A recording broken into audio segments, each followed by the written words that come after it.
Hello दोस्तों, कैसे हैं आप लोग। पढ़ाई कैसी चल रही है आप लोग की। बस थोड़ा ही समय और बचा हुआ है। यदि नवंबर में पेपर होता है तो ठीक है, नहीं तो दिसंबर में होगा। एक्चुअली आप लोगों ने जो पहले वीडियो देखा है हमारा एग्ज़ाम की डेट को लेकर, वो हम आपको बता दें, वो हमने एक संभावना व्यक्त की हुई है। किसी प्रकार का आयोग की तरफ से कुछ भी अभी नहीं कहा गया। लेकिन जो पिछली एग्ज़ाम्स होते हैं, जो अभी तक का ट्रेंड रहा है, उसके आधार पर हमने आपको ये केवल बताया है कि संभव हो सकता है। लेकिन फाइनल केवल तभी हम मानेंगे या आप लोग मानिएगा जब तक आयोग का एक फाइनल नोटिस नहीं आता है। तो अभी आप पूरी तरह से प्लान कीजिए कि जो एग्ज़ाम डेट है उस एग्ज़ाम डेट तक पूरी तैयारी कर लेनी है आपको। जो एडिशनल टाइम मिलेगा, एक हफ्ते का, 10 दिन का, 15 दिन का, एक महीने का, वो हम लोग के रिवीजन के लिए हो जाएगा। तो तैयारी कम नहीं करनी है कि यदि हो सकता है डेट सर ने बोला डेट बढ़ जाएगी, तो डेट बढ़ने की केवल एक संभावना व्यक्त की है, ना कि केवल ये कि डेट बढ़ ही जाएगी। ठीक है। तो प्लीज़ लेकिन इस बेस पे आप तैयारी कीजिए कि आप एग्ज़ाम जो डेट दी है उस एग्ज़ाम की डेट में हम पूरा कोर्स तैयार कर लेंगे, और फिर जो एडिशनल टाइम यदि मिला हम लोगों को तो आगे हम लोग उसका रिवीजन करेंगे। ठीक है। तो कि आज क्या करना है हम लोग को, आज समाजकार के सिद्धांत पढ़ने हैं। एक्चुअली ये जो समाजकार के सिद्धांत हैं, आप देखिएगा, ये जो हम लोग को परिभाषा ये है यूनिट फर्स्ट। तो यूनिट फर्स्ट है, इस यूनिट फर्स्ट में हम लोग पहला पॉइंट हो गया है, दूसरा हो गया है, तीसरा हो गया है, चौथे पॉइंट का में दो पॉइंट हैं। इसमें से हम सिद्धांत समाज कार्य का सिद्धांत पढ़ रहे हैं, और एक समाज कार्य की आचार संहिता वो हम लोग थोड़ा सा पढ़ेंगे। साथ में यही टॉपिक नेक्स्ट जब सामाजिक व्यक्ति सेवा कार्य आएगा इसी का नेक्स्ट यूनिट में, तब हम लोग उसको विस्तार से पढ़ेंगे। तो आज हम लोग क्या पढ़ेंगे, आज समाज कार्य का सिद्धांत। ठीक है। आप लोग ये समझिए इस चीज़ के लिए कि जो अभी तक पढ़ाया गया है प्लीज़ आप उसको रिवाइज करते देखते रहिए। एक्चुअली कुछ स्टूडेंट्स ने पूछा है कि जो हम पढ़ रहे हैं उसको हम कैसे नोट डाउन करें, कैसे हम शॉर्ट नोट्स बनाएं, कैसे क्या करें। तो प्लीज़ आप ये समझिए कि उसको बनाने का एक तरीका है। जैसे जैसे मान लीजिए, समझिए वीडियो स्टार्ट हो गया, आपने वीडियो देख रहे हो, वीडियो में आपको कोई की पॉइंट लगा कि हाँ ये इंपॉर्टेंट लग रहा है, इस की पॉइंट को आपने क्या किया, आपने उसको पॉज किया और उसको नोट डाउन कर लिया अपने कॉपी में।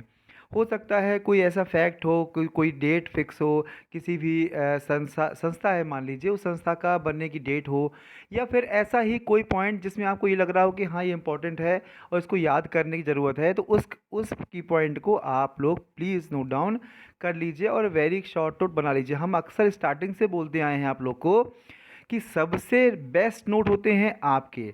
ना कोई बेस्ट बुक है, ना ही कोई बेस्ट वीडियो है, ना ही कोई बेस्ट लेक्चर है। उन सभी का निचोड़ आप जब अपने एक नोट्स में बनाते हैं, क्योंकि नोट्स जो खुद लिखते हैं आप, तो वह नोट्स आपके खुद के बनाने का एक तरीका है।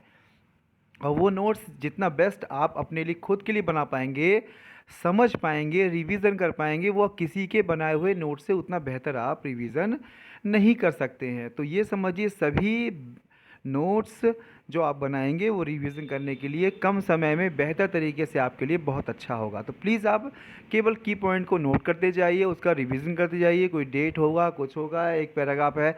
हाँ, बहुत सारे ऐसे भी टॉपिक हैं जिसमें आपने देखा होगा कि क्वेश्चंस बनने की या फैक्ट मिलने की संभावना कम होती है। तो कुछ नहीं, केवल आप उसको रिवीजन कर लीजिए, उसमें दो चार फैक्ट भी मिले तो आप उसको लिख लीजिए बस। कोई ऐसा ज़रूरी नहीं, क्योंकि आप ये देख रहे हैं जो हमारा समाज कार्य है, समाज कार्य के जितने भी टॉपिक हैं, बहुत सारे टॉपिक हम लोग MSW BSW के बेस पे है। तो उसमें क्या एग्ज़ाम होता है, एग्ज़ाम में आपको लिखना पड़ता है कॉपी में, एक पेज, दो पेज, तीन पेज, तो उस हिसाब से भी यह कोर्स डिज़ाइन है।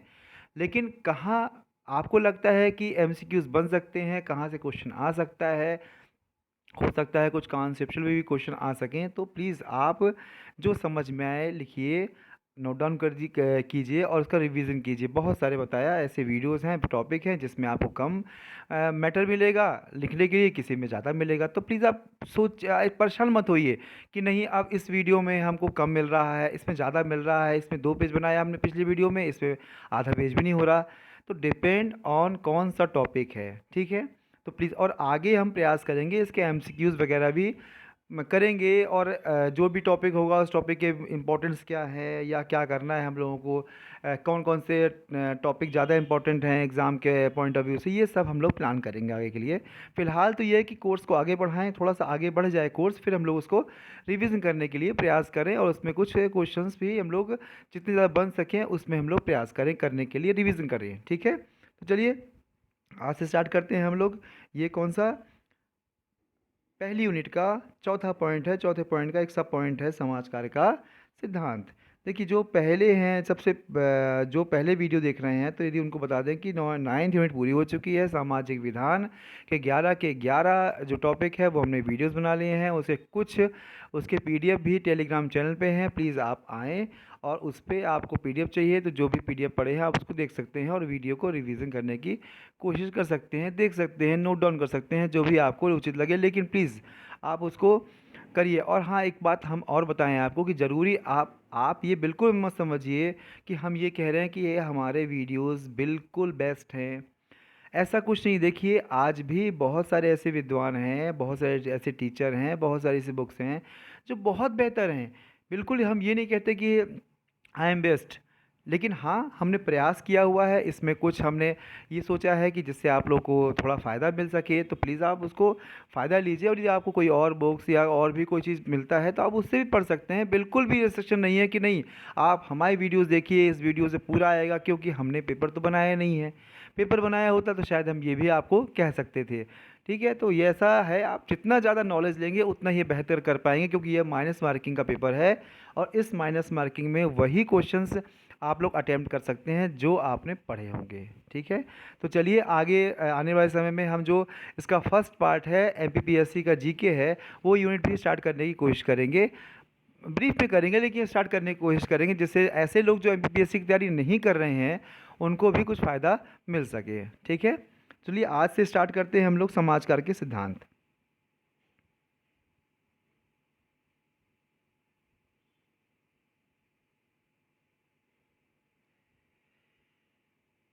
देखिए समाज कार्य अभी तक आप समझ चुके होंगे समाज कार्य क्या है, सोशल सर्विस से क्यों डिफरेंस है। ये बहुत से ऐसे लोग होते हैं जो पहले से प्राचीन काल से समाज सेवा करते आ रहे हैं और उनका समाज कार्य से क्या डिफरेंस है आपको बताया हुआ है कि जो कार्य कोई ऐसा व्यक्ति कर रहा है जो केवल अपने मन की संतुष्टि के लिए और उसके पास संसाधन है तो लोगों की वो मदद कर रहा है, तो वह एक समाज सेवा के दायरे में आ रहा है। लेकिन यदि वही मदद कुछ प्रशिक्षित कार्यकर्ता हैं जिन्होंने कोई डिग्री लेके रखी हुई है और उसके बदले में उसको मेहनताना मिलता है, पारिश्रमिक मिलता है, तो वह समाज कार्य की व्यावसायिक सेवा के अंतर्गत आता है। ठीक है, लेकिन ये जो समाज कार्य की व्यावसायिक सेवा है यह कुछ सिद्धांतों पर चलती है।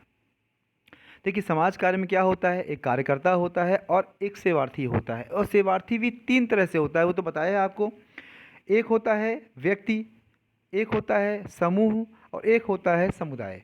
इनकी सहायता अलग अलग तरीके से कार्यकर्ता करता है सेवार्थी के रूप में, लेकिन इन की सेवा करने के लिए कुछ सिद्धांतों का होना आवश्यक होता है, क्योंकि यदि कुछ नियम नहीं बने होंगे तो हर एक व्यक्ति अपने तरीके से कार्य करेगा। तो कुछ एक साधारण नियम उनको सिद्धांतों के रूप में बनाए गए हैं और इन्हीं सिद्धांतों के आधार पर ही समाज कार्य का कार्य होता है। ठीक है, आप समझ रहे हैं ना सिद्धांत क्या है।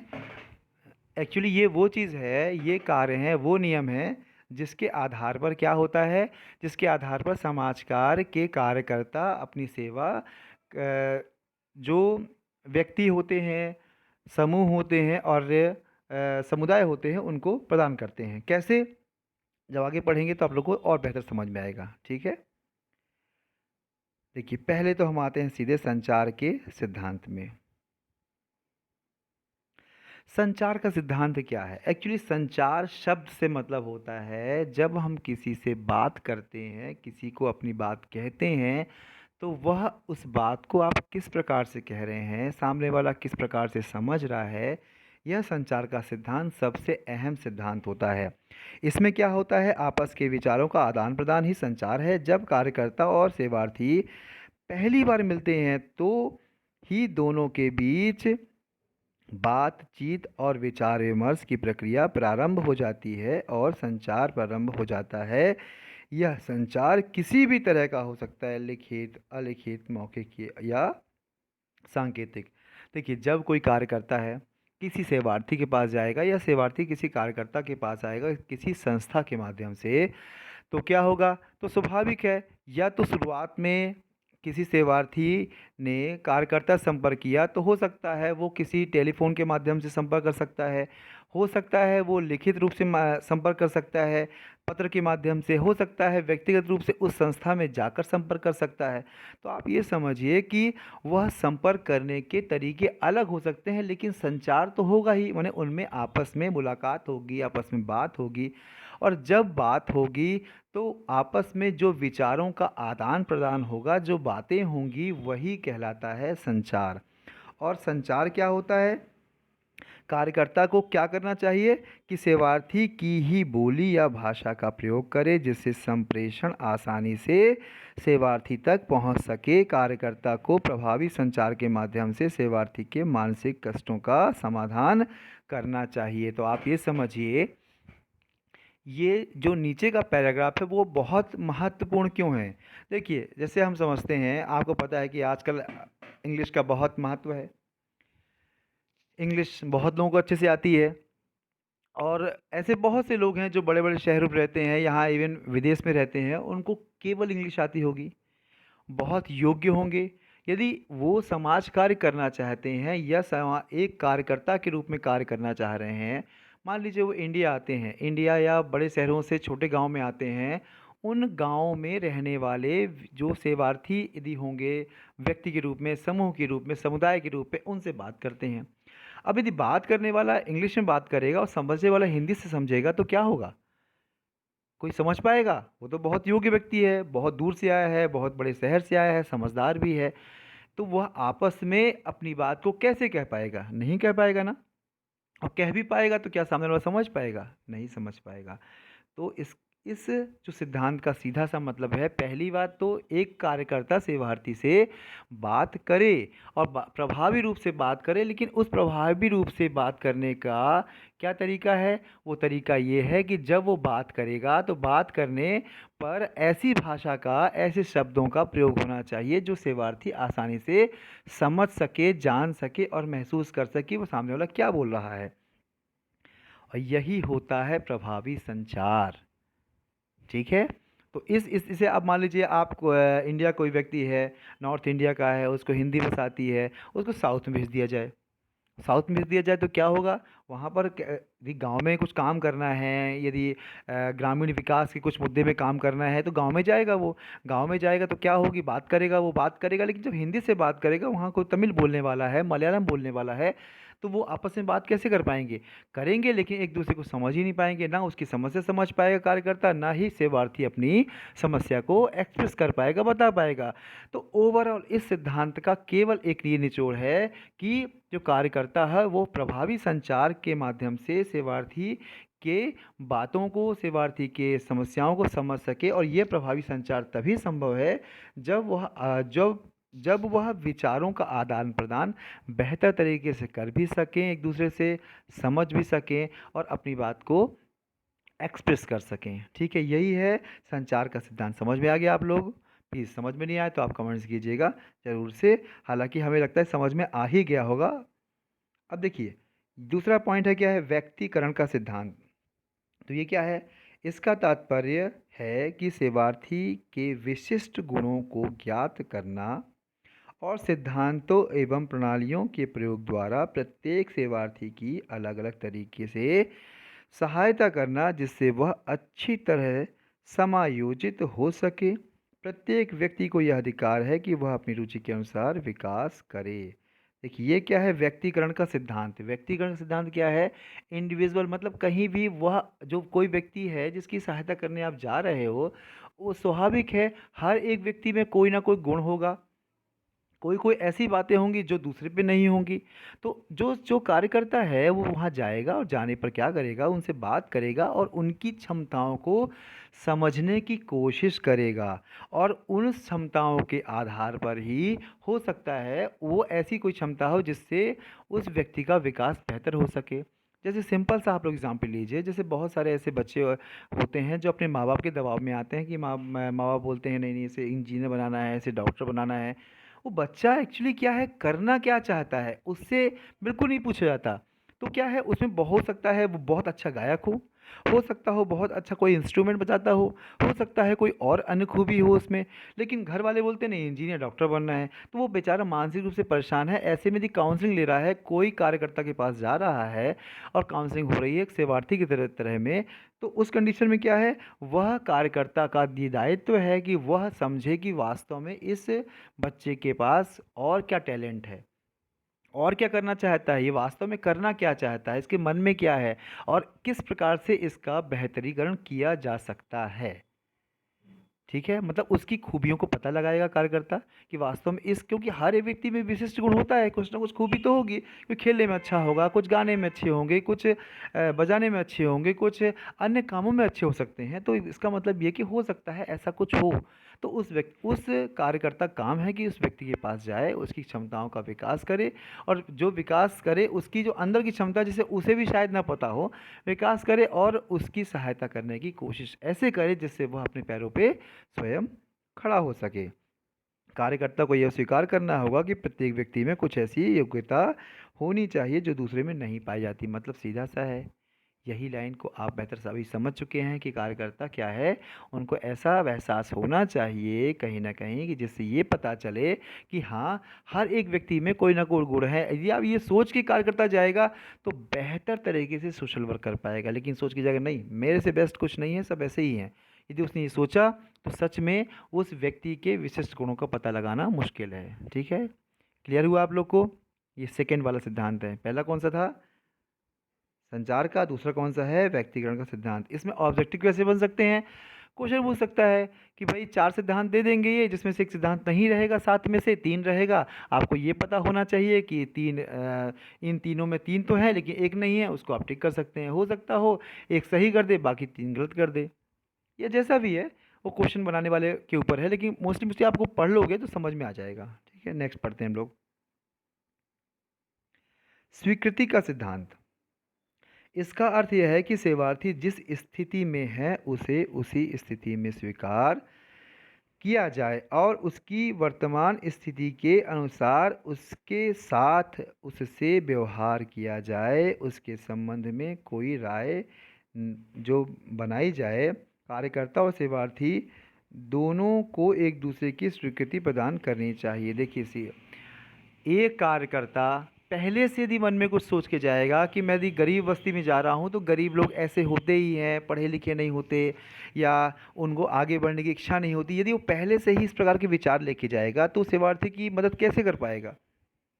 तो पहली बात तो उसको एक्सेप्टेंस का जो सिद्धांत होना चाहिए कि हम जिस रूप में हमको सेवार्थी मिलेगा। कभी कभी देखा होगा सोशल वर्कर ऐसे होते हैं जो विकलांगों की हेल्प करते हैं, कभी कभी ऐसे हैं जो भिखारियों की हेल्प करते हैं, कभी कभी ऐसे हैं आपने देखा प्रोस्टिट्यूशन है जो वैश्याएँ हैं उनकी हेल्प करते हैं। तो हम पहले से ही उसके विषय में राय नहीं बनाएंगे, हम वहाँ जाएंगे, जाने पर क्या है उसके विषय में बात करेंगे, बात करने पर और जिस स्थिति में वो है उसी स्थिति में हम लोग स्वीकार करेंगे कि हाँ वास्तव में वह ऐसा है और उसी से आगे बढ़ने के लिए हम उसके लिए प्रयास करेंगे। ठीक है, इसमें क्या होता है, कार्यकर्ता को सेवार्थी की नैतिक या अनैतिक किसी भी स्थिति का ध्यान रखे बिना उसे उसकी समस्या के समाधान में सहायता करनी चाहिए। सेवार्थी को जब कार्यकर्ता तथा उसकी योग्यता पर पूर्ण विश्वास होगा तभी वह कार्यकर्ता को सहयोग करेगा। देखिए, जब तक ये पता होगा सेवार्थी को कि जो मेरी हेल्प करने आया है वह क्या होगा, वह पूरी तरह से मन से आया है, मैं अपनी पूरी बात उसको बता सकता हूँ उस पर, और बता दूंगा तो वो पूरी बात मुझे समझेगा और समझने के बाद मेरी हेल्प करने की कोशिश करेगा। तो मतलब विश्वास तो होना चाहिए। और ठीक कार्यकर्ता के दिमाग में भी ऐसा होना चाहिए, मैं जिसके पास जा रहा हूँ वह केवल समस्या से पीड़ित है, उसके लिए मैं क्या हेल्प कर सकता हूँ यह देखना है। ये नहीं कि उसके कपड़े अच्छे नहीं हैं या उसका काम अच्छा नहीं है या फिर उसको नशा करता है तो मैं कैसे जाऊँगा उसके पास, या एड्स पीड़ित बहुत ऐसे होते हैं जिनके पास कार्यकर्ता जाते हैं तो ये सोच के नहीं जाते हैं कि वह सही नहीं है। पहले सोचना है कि वो जैसा है हमको वैसे ही है, उसके हमको क्या करना है, उसके विषय में जानकारी हासिल करनी है और प्रयास करना है कि बेहतर हो सके। ठीक है, नेक्स्ट आते हैं हम लोग गोपनीयता का सिद्धांत। बहुत इम्पोर्टेंट है ये, ठीक है ना। सेवार्थी की समस्याएं व्यक्तिगत होती हैं जिन्हें वह चाहता है कि गोपनीय रखा जाए।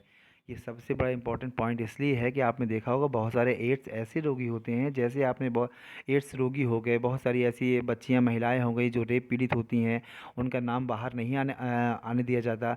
तो वो अपनी बात को, बहुत सारे ऐसे अपराधी होते हैं जो अपराध करना नहीं चाहते लेकिन अनजाने में हो जाता है।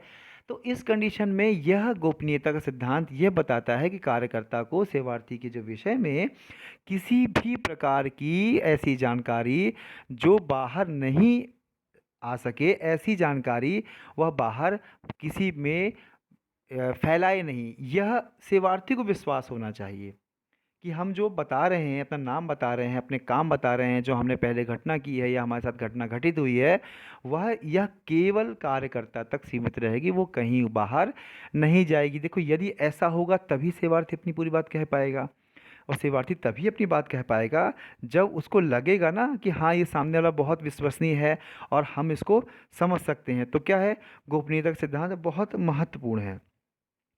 सेवार्थी जो भी बात कार्यकर्ता से करे या कार्यकर्ता को जो कुछ भी सेवार्थी के बारे में मालूम हो, उसे कार्यकर्ता गोपनीय रखे। अगर ऐसी कोई बात आती है कि सेवार्थी की समस्या का समाधान करने के लिए उसे किसी अन्य विशेषज्ञ से साझा करना आवश्यक है, तो कार्यकर्ता को सेवार्थी के समक्ष यह स्पष्ट कर देना चाहिए।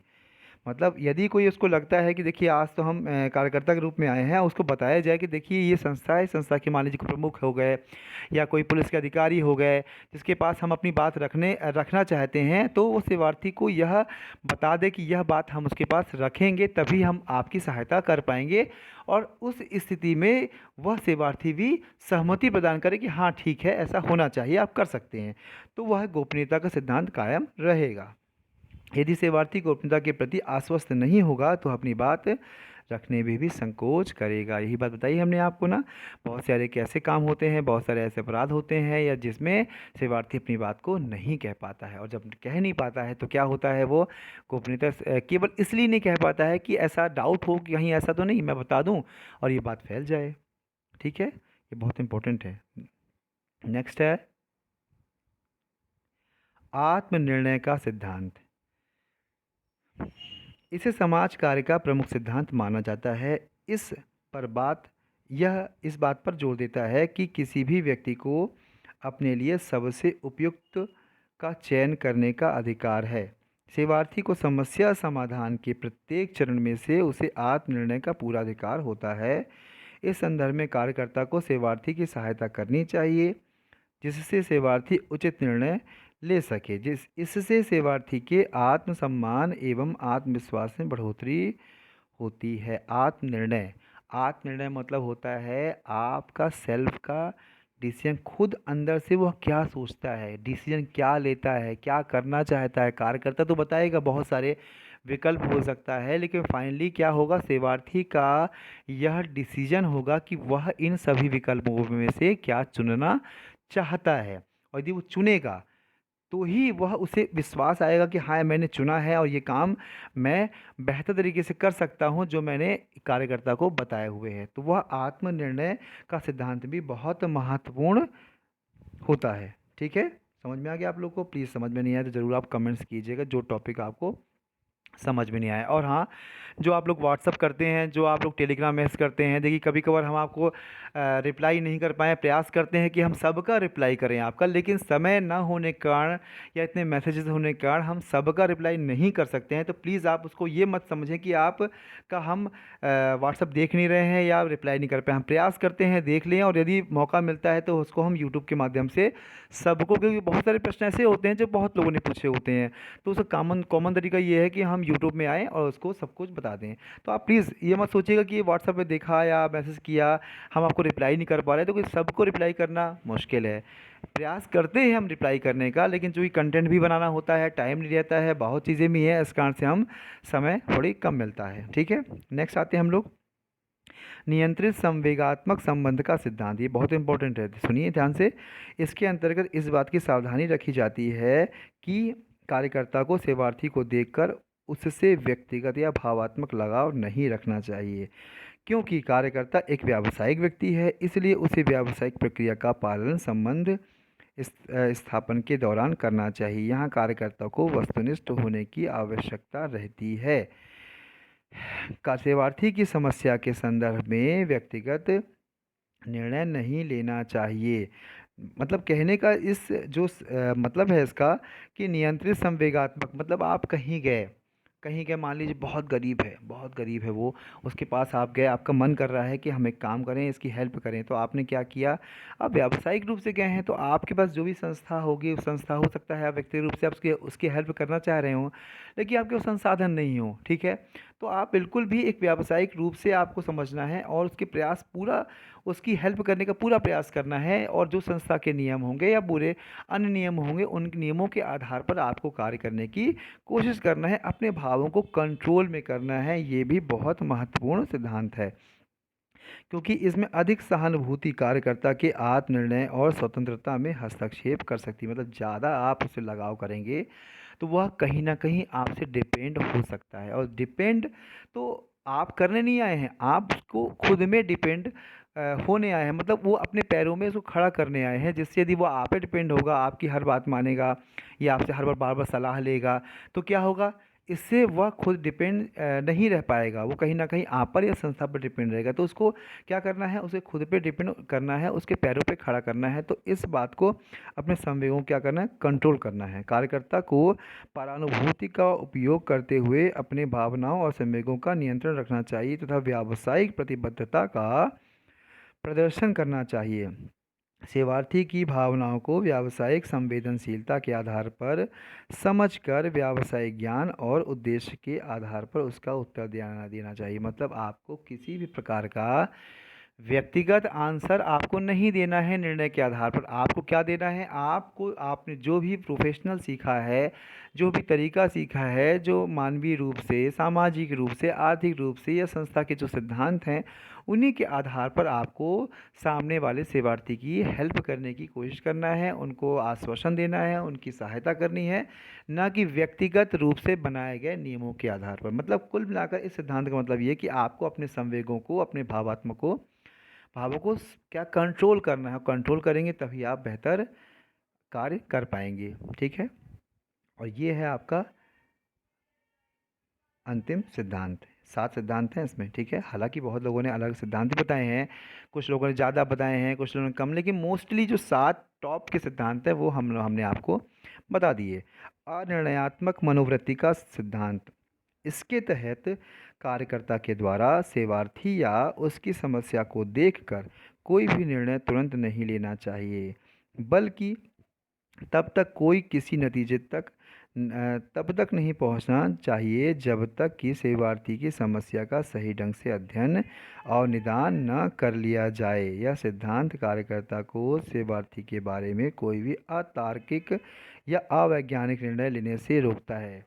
देखिए, ये सिद्धांत सीधा सा कहता है कि जब आप किसी सेवार्थी से पहली बार मिलते हैं तो उसकी स्थिति के आधार पर पुनः आप क्या करते हैं कि अब तुरंत आप सोचें कि हम नहीं, यह देख के लग रहा है कि व्यक्ति ऐसा है, इसका चेहरा देख के लग रहा है कि नहीं ये झूठ बोलता है, या इसका चेहरा देख के बहुत मासूम है। कुछ भी आपको तुरंत निर्णय नहीं लेना है। मतलब कहने का मतलब ये है कि अनिर्णयात्मक मनोवृत्ति का सिद्धांत आपको पालन करना है। मतलब निर्णय नहीं रहना है, आपको बिल्कुल न्यूट्रल रहना है, आपको उसकी बातों को समझना है। पूरी बातें समझ लेने के बाद फिर उसके विषय में वैज्ञानिक जो तरीके आप उपयोग करेंगे, उस वैज्ञानिक तरीकों के आधार पर ही निर्णय लेना है कि वास्तव में वह व्यक्ति कैसा है, वह समूह कैसा है, या जो भी उसके विषय में आपको राय कायम करनी है वो वैज्ञानिक आधारों पर ही करेंगे, ना कि व्यक्तिगत तुरंत आप पहुंचकर समझकर और तुरंत आपने निर्णय ले लिया, नहीं ये व्यक्ति अच्छा है या अच्छा नहीं है, जो भी है। ठीक है, ये है आपके साथ के साथ सिद्धांत। बहुत इम्पोर्टेंट ही समझिए, कोई क्वेश्चन हमें लगता है बन सकता है इसमें, तो प्लीज़ आप इसको नोट डाउन कीजिएगा, रिवाइज़ करिएगा। कोई क्वेश्चन आपको नहीं समझ में आए तो प्लीज़ आप ज़रूर हमसे बताइएगा यदि आपको लगे, और अपने कमेंट्स आप करते रहिएगा। जब जैसे हमको जहाँ लगेगा हम बताने की कोशिश करेंगे, जैसे समय मिलेगा।